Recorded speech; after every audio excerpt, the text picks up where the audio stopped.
Hey guys, welcome back to another Legion video, and today I'm doing a full guide on how to obtain the corrupted Ashbringer skin for Retribution Paladins. I'll be going through the whole quest chain, and this will be a longer video than usual. I will be talking about some of the lore and history associated with the Ashbringer, and what this quest chain means for the game.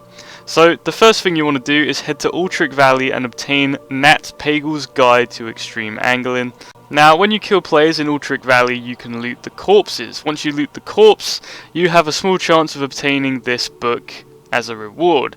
Now, in patch 1.5 of Vanilla WoW, Battlegrounds were introduced along with Ultric Valley, and this is when this book first started dropping, and this was a time when players were hunting down clues to the Ashbringer, but they were always met with dead ends as it was not implemented into the game, but players were hunting it down regardless. Now, at the end of the Battleground, I was actually rewarded Nat Pagel's Guide for winning the BG, so this might be the case for all you Paladins for your first time win, so be sure to check that out. If not, you can always buy it on the auction house. It, at its current state, is worth about 3,000 gold on my server, so you could always buy it if you do not want to jump in and do some PvP. Now, the next book we need actually drops from Dire Maul, so you want to head to the east side of Dire Maul as it is split into 3 different sort of quarters of the dungeon. I believe this is the Warpwood quarter, and you want to hop in, and what we're going to be after is a thoroughly read copy of Nat Pagel's Guide to Extreme Angling. Now, I've sped this up because it actually has different spawn locations, and if none spawn, you can always head out, reset the dungeon, and run back in. I would advise doing this on a class that is a lot quicker than a Paladin, because this book is actually bind on equip, so you can actually sell it or buy it from the auction house or farm it on an alt. So a Demon Hunter is highly recommended for this, but I just ran it on my Paladin because I was already here. Now, this is the second one after you kill this boss. I will slow down the footage whenever I come to an actual spawn, and then you want to head all the way down here, and then all the way at the end of this corridor there's going to be another winding staircase. Once you get up there, kill the boss because that will unlock the next part of the dungeon. No book up here. Sorry if this is a bit quick, hopefully you can keep up with it. And then you want to talk to this tree, he will smash the door down, and then in this corner here there is another book spawn. Sadly nothing here for me, but then you want to join the tree back at the door from where he started. Now, what's special about these 2 books is that the one from Ultric Valley is missing every page but the last, and the last page reads, "This is where you will find the legendary blade of the Scarlet High Lord Ashbringer." Now, I jumped down here at the last boss. I found the thoroughly read copy, and the thoroughly read copy is not actually readable by players. So players can't actually read this and just find out where the Ashbringer was located, but people always made links between the Ashbringer, Nat Pagel, and Dire Maul. Now you want to head off to Blackrock Mountain, and you want to head into Blackwing Lair and defeat Nefarian.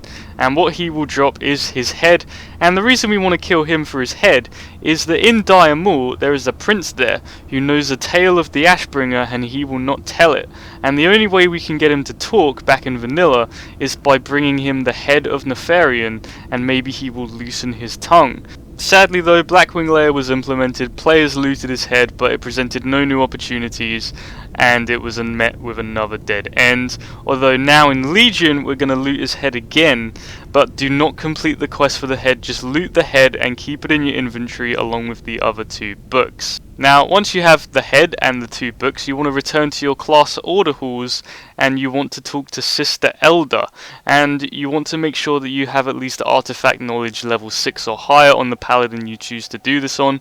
Once you've done that, you will be given an extra dialogue box, and you can interact with her, and she will piece together the 2 books for you into one complete guide to Nat Pagel's Guide to Extreme Angling. And then once you've done that, that will take you on to the next part of your quest chain. She's scribing one for the Silver Hand to keep for themselves and one for you, and then there you will have it. You will be given an item, which again players cannot read, but you need this item for your next part of your chain. Now you want to return to Dire Maul, and this time you want to go into the west side of Dire Maul, into this quarter where we will find the prince. Now, you don't actually have to kill any of the bosses in this dungeon. You can just go all the way down here, open the door, run past all of these mobs, skip this boss entirely, do not kill any bosses, and then head through this door, and this will take you into this room. Now, this room goes all the way back to Vanilla, and this is actually the home of the Prince Torfaldrin, probably butchering his name like all of them that I butcher, but you want to jump under these stairs, and normally he's actually a boss, but if you do not kill the last boss in this dungeon, he will be neutral, and especially if you're on this chain, he will become interactable. Now, he is told to have a tale of the Ashbringer that he has not been sharing for the entire length that the game has been out, until now. So players now finally have the option to exchange stories with the prince. You tell him about Nefarian and offer him his head, and in exchange he will tell you about the book and how to find the Ashbringer. Now, he's not an idiot, he can see that you already have the Ashbringer on your back, so he will offer you to tell you the story anyway, and he mentions a dwarf that sought him out, but because she wasn't carrying anything of value or a story, that he did not offer to tell her. Now, the location of this dwarf is actually Chillwind Camp, and her name is Alexa Ironknife, and for the Horde there is a Tauren in the Bulwark called Baldu Sharpeye, and he is the equivalent of her. Now, both these NPCs still have the same dialogue that they had in Vanilla WoW, which talks about a mage building powerful weapons for the Scarlet Crusade, and it was rumoured that this mage would still exist in Western Plaguelands to guide players towards the Ashbringer. But she has no more information and tells you to go and seek out the Crusaders that killed the mage a long time ago. And this takes us to Halfglen, which is very different in Cataclysm than it was in Vanilla, but you want to head into the town hall here, which now belongs to the Argent Crusade. In Halfglen there's the map there, just so you can see exactly where Halfglen is. And once inside you will find the book that you will want to interact with, and this is where things sort of get interesting. Now, this is where the Grand Inquisitor talks about a mage, but she doesn't want to dispose of him here, she wants to dispose of him somewhere else, and this place just happens to be the Slime Cave in Western Plaguelands, which again strongly hints back to Vanilla WoW. Now, you want to head to this cave, and a bit further out towards the shoreline here you will see a lot of other paladins on the Fundoral River, so this place will not be hard to find, and there is a chance of a mob spawning. I believe it has a spawn time of up to 30 hours called the Large Vile Slime, which is the model used in this cave from Vanilla, and this hopefully will drop you something like Timoleon's Phylactery. I'm probably butchering that again, but it belonged to the Dead Mage, and this was actually an item in Vanilla as well, but now it's been updated for Legion. Now, the reason this got so much attention in Vanilla is because the slimes use such spells like Arcane, and that belongs to a mage, and combined with this item, it was suspected that this was actually the place where the mage had died. And here is the mage in question that you will be interacting with. Now, he talks about a holy relic, which is actually the crystal inside the Ashbringer, and he talks about how he created an unholy counterpart to that, which is used to fight the Scourge, in a way using fire to fight fire. But before this mage could combine the Dark Crystal with the Ashbringer, he was hunted down and killed, and he put his soul into this sort of item that we found, and he tossed the crystal into the lake beside us, which is sadly the next step in our quest chain.